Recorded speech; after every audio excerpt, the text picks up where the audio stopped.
एखादी व्यक्ती कायद्यातील पळवाटांचा आधार घेत शासनासमोरच कसं आव्हान निर्माण करू शकते याचं एक मोठं उदाहरण पूजा खेडकर यांच्या रूपाने महाराष्ट्रासमोर नव्हे देशासमोर आलेलं आहे। पूजा खेडकर यांचं दिव्यांग प्रमाणपत्र संशयास्पद मानलं जात आहे, त्यासोबतच त्यांनी जे नॉन क्रिमिलियर प्रमाणपत्र घेतलं याच्याबद्दल देखील साशंकता आहे। या प्रकरणामध्ये नेमकं काय होणार किंवा त्यांचं आयएस पद टिकणार का याची सर्वांना उत्सुकता लागलेली आहे। नमस्ते, मी सुधीर लंके। लोकमत रिजनल डायरीमध्ये आपण आज त्यांनी जी काही 2 दिव्यांग प्रमाणपत्र मिळवली आणि जी आता समोर आलेली आहे त्याच्याबद्दल नेमके काय घोटाळे झालेले आहेत हे जरा तपशीलवार समजावून घेऊया। पूजा खेडकर यांनी अहमदनगर येथील जे काही जिल्हा रुग्णालय आहे त्या जिल्हा रुग्णालयातनं 19 जानेवारी 2021 रोजी दिव्यांग प्रमाणपत्र मिळवलं असं येथील प्रशासकीय यंत्रणेचं म्हणणं आहे। या प्रमाणपत्रानुसार त्या 40% अधिक दिव्यांग आहेत आणि त्यांना मल्टिपल डिसेबिलिटी आहे। मल्टिपल डिसेबिलिटी म्हणजे त्यांना डोळ्याचं दिव्यांगपण आहे, त्यासोबतच त्यांना मानसिक दिव्यांगपण देखील आहे असं रुग्णालयाचं म्हणणं आहे आणि या आशयाचं प्रमाणपत्र या रुग्णालयाने दिलंय। मात्र यानंतर पूजा खेडकर यांनी पुन्हा पिंपरी येथील जे काही यशवंतराव चव्हाण मेमोरियल हॉस्पिटल आहे तिथून 24 ऑगस्ट 2022 रोजी दिव्यांग प्रमाणपत्र घेतलेलं दिसतं, ज्या प्रमाणपत्रामध्ये त्यांना लोकोमोटर डिसॅबिलिटी या नावाचं दिव्यांगपण आहे, म्हणजे हाडे सांधे किंवा स्नायूंचं दिव्यांगपण आहे आणि त्या दिव्यांगपणाचं प्रमाण हे 7% म्हणजे 7% आहे। आता ही 2 प्रमाणपत्र जर पाहिली तर त्या प्रमाणपत्रामध्ये अहमदनगरच्या रुग्णालयाच्या प्रमाणपत्रानुसार पूजा खेडकर या दिव्यांग ठरतात, मात्र पिंपरी येथील प्रमाणपत्रानुसार त्या दिव्यांग ठरत नाहीत, कारण तुमचं दिव्यांगपण हे जर 40%हून अधिक असेल तरच तुम्हाला दिव्यांगासाठीच्या सवलती मिळतात। मात्र मुद्दा असा आहे की पूजा खेडकर यांनी ही जी 2 प्रमाणपत्र घेतली ही नियमानुसार आहेत का याच्याबद्दल आपण जो काही दिव्यांग व्यक्ती अधिनियम आहे 2016चा दिव्यांग व्यक्ती अधिनियम 2016 यानंतर दिव्यांगांना प्रमाणपत्र देण्यासाठी काही नियमावली बनलेली आहे।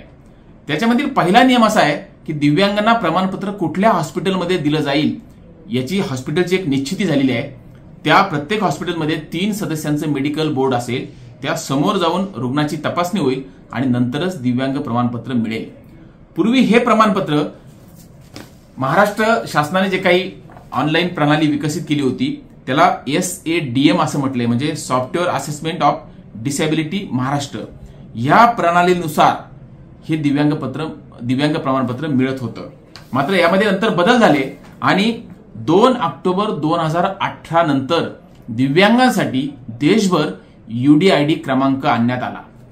UDIDचा लॉंग फॉर्म असा की युनिक डिसॅबिलिटी आयडेंटिटी कार्ड, म्हणजे देशभर प्रत्येक दिव्यांग व्यक्ती त्याच्यासाठीचा जो काही स्वतंत्र UDID क्रमांक असेल या क्रमांकाने ओळखली जाईल आणि त्या क्रमांकाचं आयडेंटिटी कार्ड देखील त्या दिव्यांगाला दिलं जाईल। थोडक्यात आपण जर हे समजून घ्यायचं असेल तर आपल्या प्रत्येकाचा आधार नंबर जसा स्वतंत्र असतो तसाच प्रत्येक दिव्यांग व्यक्तीचा UDID क्रमांक हा स्वतंत्र असतो आणि तो युनिक असतो, तो देशभर एकच असतो। आता अहमदनगरच्या रुग्णालयामध्ये जेव्हा पूजा खेडकर यांना 19 जानेवारी 2021 रोजी तपासणी करून दिव्यांग प्रमाणपत्र देण्यात आलं त्यावेळेसच त्यांचा UDID क्रमांक निश्चित झाला, कारण रुग्णाला UDID क्रमांक मिळाल्याशिवाय दिव्यांग प्रमाणपत्र मिळू शकत नाही। त्यामुळे तपासण्यानंतर जो काही ऑनलाईन डाटा जिल्हा रुग्णालयाने फीड केला त्यानंतर पूजा खेडकर यांना एक UDID क्रमांक मिळाला। त्यामुळे त्यानंतर त्या देशभर कुठल्याही हॉस्पिटलमध्ये गेल्यानंतर त्यांचं हे पूर्वीचं प्रमाणपत्र दिसणं अपेक्षित होतं। त्यामुळे पूजा खेडकर जेव्हा 24 ऑगस्ट 2022 रोजी पिंपरी येथील हॉस्पिटलमध्ये गेल्या आणि पुन्हा त्यांनी दिव्यांग प्रमाणपत्राची मागणी केली त्यावेळेस त्या यंत्रणेला त्यांचं हे जे काही प्रमाणपत्र आहे पूर्वीचं ते शासनाची जी काही स्वावलंबन नावाची वेबसाईट आहे त्याच्यामध्ये त्यांचा UDID क्रमांक टाकून किंवा नाव टाकून दिसणं अपेक्षित होतं पूर्वीचं प्रमाणपत्र। मात्र बहुधा त्या हॉस्पिटलला ते प्रमाणपत्र दिसलेलं नाही किंवा पूजा खेडकर यांनी सुद्धा त्या हॉस्पिटलला आपल्याकडे पूर्वी दिव्यांग प्रमाणपत्र आहे याची कल्पना दिलेली नाही। त्यामुळे त्या हॉस्पिटलने पुन्हा पूजा खेडकर यांनी जी काही ती माहिती दिली त्याच्यानुसार त्यांना त्यांची लोकोमोटर डिसॅबिलिटी बद्दल तपासणी केली आणि त्यांना त्या दिव्यांगामध्ये 7% दिव्यांगत्व आहे असं प्रमाणपत्र बहाल केलं। मात्र हे प्रमाणपत्र बहाल करताना सुद्धा पूजा खेडकर यांचा पुन्हा एक नव्याने UDID क्रमांक जनरेट झाला. त्यामुळे एकाच व्यक्तीचे 2 UDID क्रमांक जनरेट झाले. म्हणजे अहमदनगरच्या रुग्णालयामध्ये एक UDID क्रमांक जनरेट झाला आणि पिंपरीच्या रुग्णालयामध्ये देखील नवीन क्रमांक जनरेट झाला. मुळात हीच बाब बेकायदेशीर आहे, हीच फसवणूक आहे.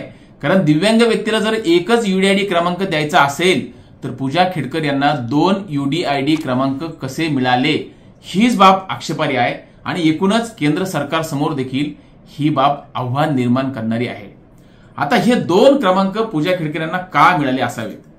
आता कुठल्याही हॉस्पिटलमध्ये जर दिव्यांग व्यक्ती गेला तर त्याला UDID क्रमांक काढण्यासाठी किंवा तपासणीपूर्वी आधार नंबर विचारला जातो. हा आधार नंबर पूर्वी सक्तीचा नव्हता.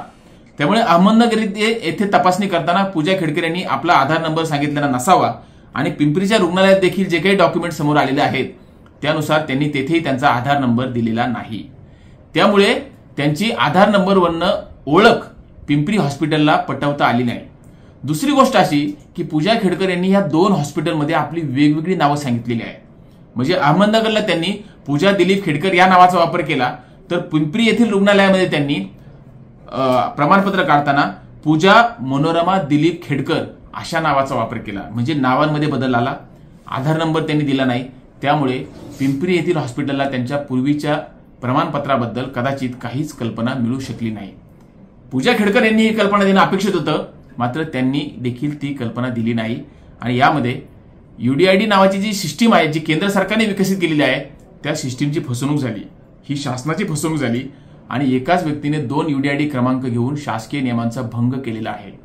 त्यामुळे याच्याबद्दल आता केंद्र शासन आणि UPSC देखील काय विचार करणार हे जाणून घेणं महत्वाचं राहील. आता नेमकं कोणतं प्रमाणपत्र पूजा खेडकर यांचं ग्राह्य धरलं जाणार हाही एक कळीचा मुद्दा निर्माण होणार आहे. मुळात 2 प्रमाणपत्र काढणं हीच बाब बेकायदेशीर आहे. मात्र आता शासनाची जी काही स्वावलंबन कार्ड नावाची जी वेबसाईट आहे त्याच्यावरती UDID क्रमांक टाकल्यानंतर कुठल्याही दिव्यांगाचं प्रमाणपत्र प्रत्येक नागरिकाला देशातील घरबसल्या दिसू शकतं. या साईटवरती आता पिंपरी येथील त्यांचा जो काही UDID क्रमांक टाकल्यानंतर पिंपरी हॉस्पिटलचं पूजा खेडकर यांचं प्रमाणपत्र दिसतं. ते प्रमाणपत्र देखील अधिकृत आहे आणि त्यामध्ये त्या केवळ 7% अपंग आहेत. त्यामुळे शासन किंवा UPSC आता त्यांचं कोणतं प्रमाणपत्र ग्राह्य मानणार? कारण अहमदनगरचं त्यांचं प्रमाणपत्र हे सध्या केंद्र शासनाच्या या वेबसाईटवर दिसतच नाही असं सरकारी यंत्रणेचं म्हणणं आहे. त्यामुळे आता कोणतं प्रमाणपत्र ग्राह्य धरायचं हा देखील पेच आरोग्य यंत्रणेसमोर आणि UPSC समोर निर्माण झालेला आहे. मात्र यातून एक नक्की दिसतंय की पूजा खेडकर यांनी UDID नावाची जी काही संकल्पना केंद्र शासनाने काढली दिव्यांग व्यक्तींना प्रमाणपत्र देण्यासाठी, त्या यंत्रणेला छेद देऊन 2 वेगवेगळी प्रमाणपत्र मिळवली. ती दोन्ही प्रमाणपत्र वेगवेगळ्या UDID क्रमांकाने मिळवली. त्यामुळे केंद्राला आपल्या या यंत्रणेबद्दल आता पुन्हा एकदा पुनरावलोकन करून विचार करावा लागेल अशी एक बाब यातून समोर आलेली आहे. पूजा खेडकर यांनी जे काही नॉन क्रिमिलियर प्रमाणपत्र मिळवलं त्याचे अधिक तपशील आपणासमोर आलेले नाहीत. आतापर्यंत त्यांचं फक्त पिंपरी येथील रुग्णालयाचं दिव्यांग प्रमाणपत्र समोर आले. अहमदनगर येथील रुग्णालयाने त्यांचं दिव्यांग प्रमाणपत्र अद्यापपर्यंत खुलं केलेलं नाही, ते गोपनीय त्यांनी बाळगलंय. त्यांनी चौकशी सुरू आहे असं रुग्णालयाचं म्हणणं आहे. त्यामुळे ते प्रमाणपत्र अद्याप माध्यमांपर्यंत येऊ शकलेलं नाही. आणि त्यांचं नॉन क्रिमिनल प्रमाणपत्र कसं जनरेट झालं किंवा त्यांना नॉन क्रिमिनल प्रमाणपत्र कुठल्या कागदपत्रांच्या आधारे मिळालं हे देखील अद्याप समोर आलेलं नाही. अहमदनगर येथील आम्ही जिल्हाधिकारी कार्यालय किंवा प्रांताधिकारी कार्यालयाला विचारणा केली असता याची चौकशी सुरू आहे असं त्यांचं म्हणणं आहे. मात्र पूजा खेडकर यांच्या वडिलांकडे 40 कोटीपेक्षा अधिक संपत्ती आहे. त्यांची अहमदनगर येथील लाचलुचपत प्रतिबंधक विभागामार्फत ओपन चौकशी सुरू आहे, खुली चौकशी ज्याला म्हणतात ती देखील सुरू आहे. असं असताना त्यांचं उत्पन्न 8 लाखांच्या खाली कसं आलं हा देखील एक कळीचा मुद्दा आहे. त्याच्याबद्दलही जेव्हा तपशील समोर येतील तेव्हा आपण जाणून घेऊया. पण तुर्तास एक दिसतंय की पूजा खेडकर यांनी जी काही 2 दिव्यांग प्रमाणपत्र मिळवलेली आहेत ती शासनाच्या नियमानुसारच नियमबाह्य ठरतात. कारण एका व्यक्तीला 2 प्रमाणपत्र आणि 2 UDID क्रमांक असलेली प्रमाणपत्र मिळणं हेच मुळात गैर आहे. दुसरी एक गोष्ट अशी आहे की दिव्यांग व्यक्ती अधिनियम 2016 नुसार जी नियमावली तयार करण्यात आली त्या नियमावलीनुसार कुठल्याही रुग्णालयाने प्रमाणपत्र देताना 3 सदस्यांच्या मेडिकल बोर्ड मार्फतच प्रमाणपत्र देणं आवश्यक आहे. त्या प्रमाणपत्रावरती त्या रुग्णालयाचे जे काही 3 सदस्यीय बोर्ड असेल त्या 3ही डॉक्टरांची नावं पदनामं असणं आवश्यक आहे. पिंपरी येथील रुग्णालयाचं जे प्रमाणपत्र समोर आलं याच्यामध्ये 3ही डॉक्टरांची पदनामं आणि नावं दिसत नाहीत, केवळ 2 डॉक्टरांनी स्वाक्षऱ्या केलेल्या दिसत आहेत.